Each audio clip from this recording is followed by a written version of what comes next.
దేవుడేమో నా కాకు జింపినాడు నాట ముక్తిందని నన్ను పైకి పిలిచినాడు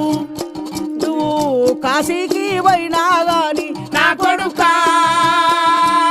కన్న తండ్రిగా నారాడు నా కొడుకా ఏ తీర్థము తిరిగినా గాని నా బిడ్డ నీ కన్న తండ్రి తిరిగిరాడు నా బిడ్డ పెద్ద కొడుక అయినయ్యా నా తొలసూరు కొడుకువు ప్రేమగల్ల పెద్ద కొడుక అయినల్ల